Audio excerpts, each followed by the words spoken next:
A toddler falls into a gorilla habitat and panic erupts.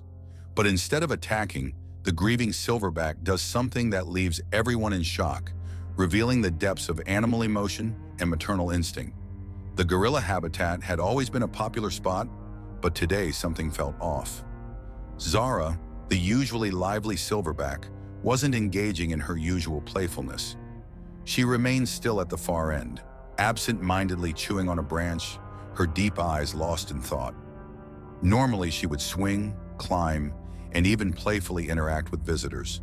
But today, when the children called her name, she didn't so much as look in their direction.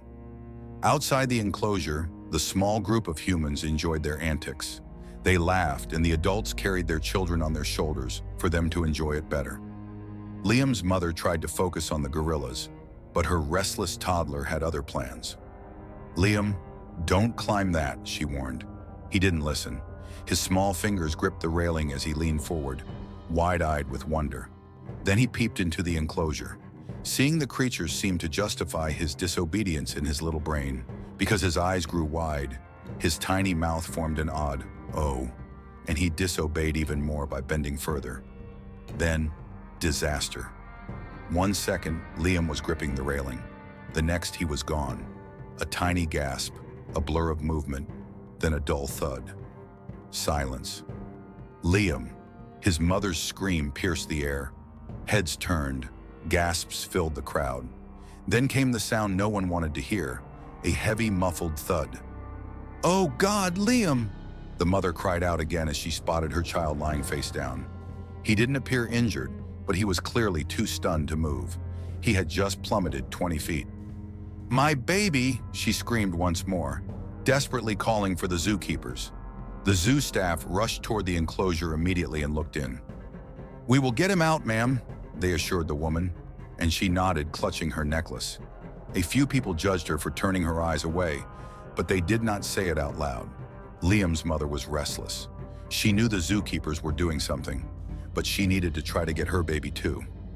She looked up to search for any opening she could run through, and her eyes connected with the eyes of the massive 400-pound gorilla at the far end of the enclosure. Zara's head jerked toward the sound. The branch slipped from her mouth. Then she moved. The ground shook with each of her heavy steps. "Somebody stop! Stop her! Stop her!" the mother finally screamed, finding her voice. A zookeeper, who had returned with the keys to the enclosure and some sticks, immediately bolted to the emergency room for a tranquilizer rifle. The mother went into full panic mode. She stretched her trembling hands out as if she could elevate them and pluck her baby from this nightmare. But Zara did not stop, and everyone in the growing crowd froze as they watched what looked like an unfolding nightmare. Some women began to cry. A few others managed to turn away. What do you think will happen? Before the zookeepers could arrive, Zara was already standing over the baby. Her body was so large it even blocked out the sun. The crowd tensed, preparing for the worst. Every parent instinctively held their child closer, anticipating an attack. But it never came.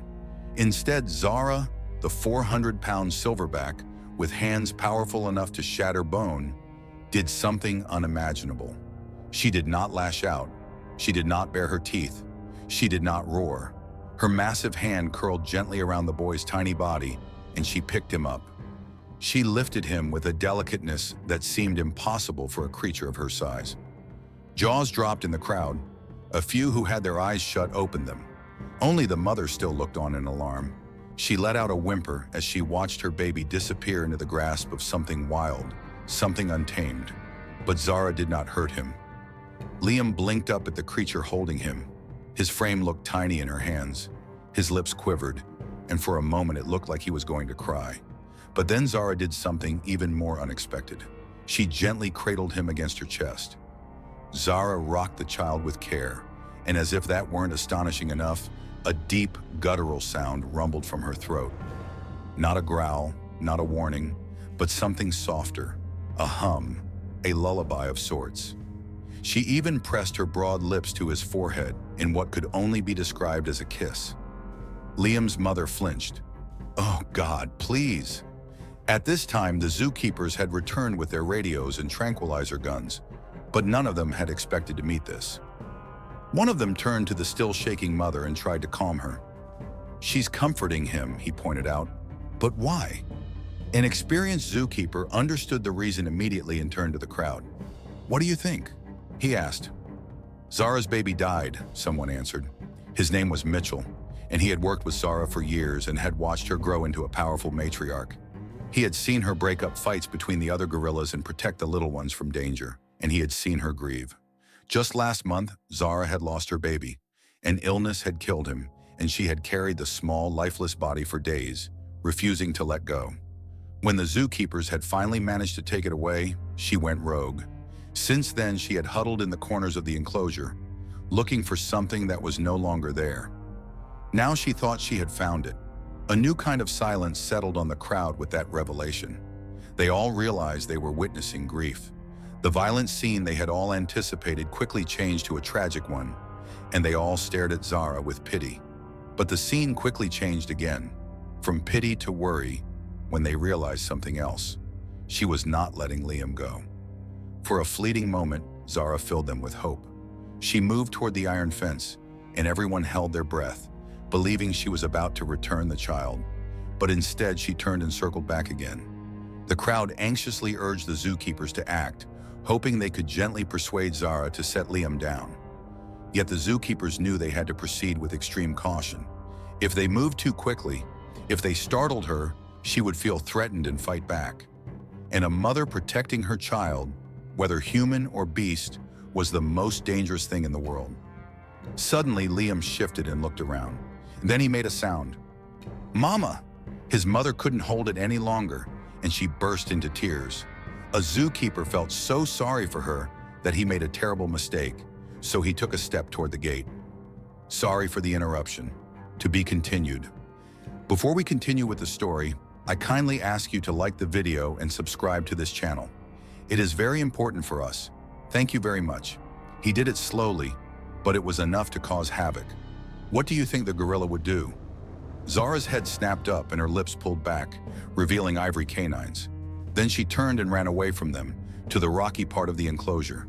The crowd gasped again, and Mitchell felt his stomach drop. No, not up. Anything but up. Then Zara began to climb. With a powerful push, she lifted herself to a higher ledge. "She's taking him!" someone cried out. Liam's mother broke into sobs. The mother's shriek sliced through the air. "No, please stop. Don't take my baby." But Zara was swift. She climbed higher and higher, scaling the rocky ledge while clutching the child to her chest. "Zara, no!" one of the zookeepers shouted, but she did not stop. The higher she went, the more panic spread through the crowd. They knew if Liam mistakenly slipped from her hands, he would not survive the fall. If she lost her grip or if he slipped. They refused to let the thought take hold. Mitchell's radio crackled to life. "We have a clear shot. Take her down." Mitchell hesitated, his fingers hovering over the button. Zara turned and her dark eyes met his. They were pleading, but he shook his head. If they took Zara out, she would definitely drop Liam, and they couldn't have that. He gritted his teeth. "Hold your fire!" But the voice argued. "I said hold!" Zara hoisted herself higher onto the second ledge, now nearly 20 feet in the air, so Mitchell turned to the other keepers around him. "Options now," he commanded. "What if we—" One started to suggest, but a sudden sharp crack cut him off. They spun around to see Zara had reached the next rock, but a loose stone had crumbled beneath her foot. Mitchell's pulse thundered in his ears. One more ledge. She was soon at the top. As for Liam, he had settled comfortably in the warmth of the gorilla. His shock from the fall was slowly wearing off, and he was now marveling at the birds that flew past them as they climbed. Down below, his mother was still screaming. She was in full panic now. She was pressing against the railing as if she could break down the iron walls into the enclosure.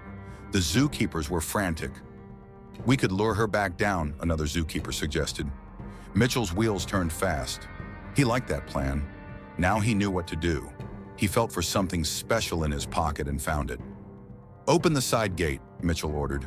Keys jingled as they were retrieved, and the gate creaked open.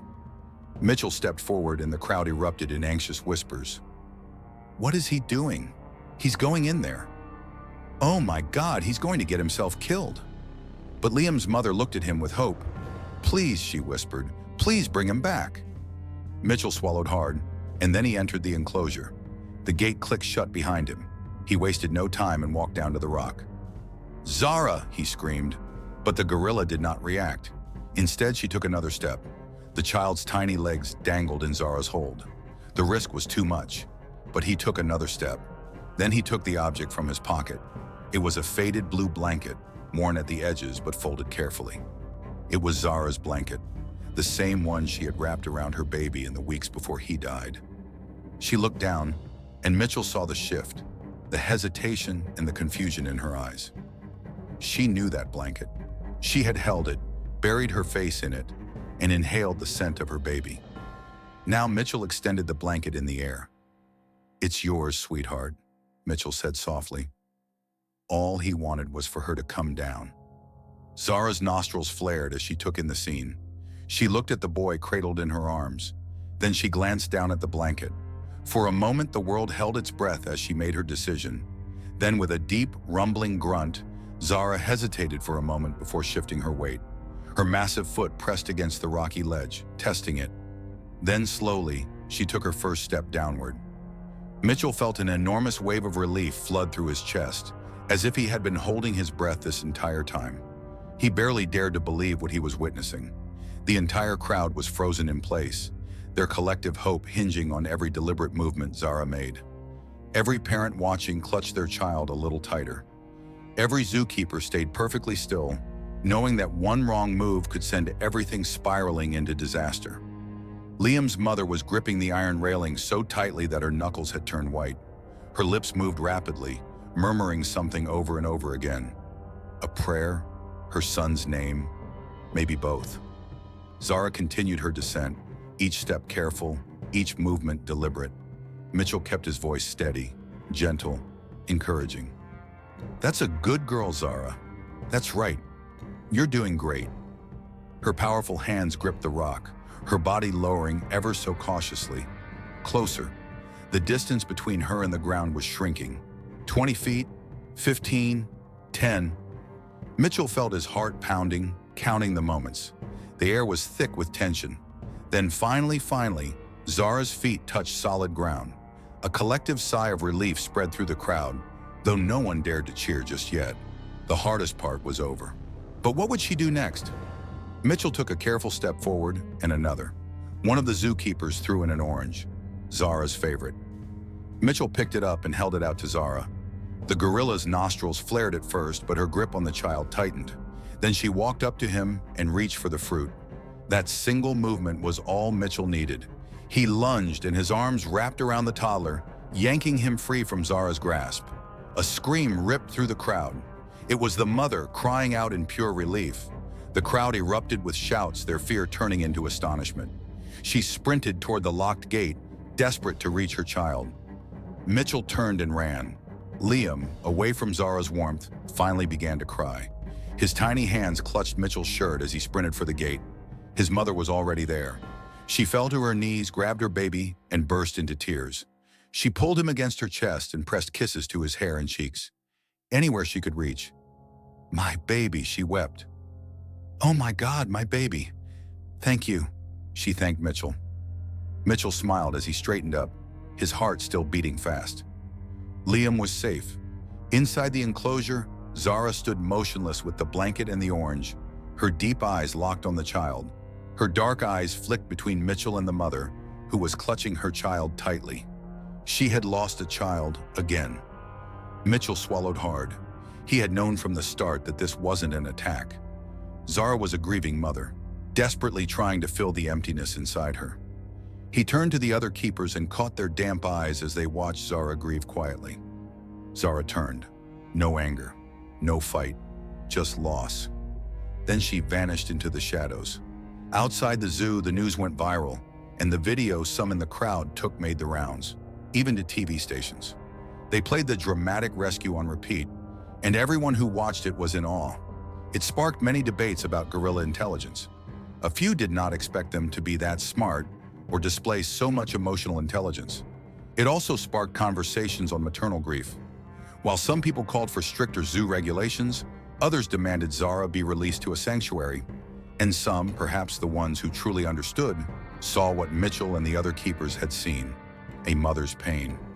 Reporters visited the zoo too, eager for interviews. Mitchell refused most of them, but he did release a statement. Zara was not attacking, she was mourning. That single line echoed across social media. People shared stories of their own losses.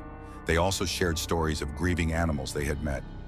Many sent gifts and donated money to the zoo just because of Zara. Some wrote letters urging the zoo to help her. So the zoo board held an emergency meeting to discuss Zara's future. What could they do to help her recover? Finally, they made a decision. They found a baby gorilla for her. The gorilla was orphaned, helpless and sad, much like Zara. When the crate door opened and the small gorilla stumbled into the enclosure, Zara did not hesitate.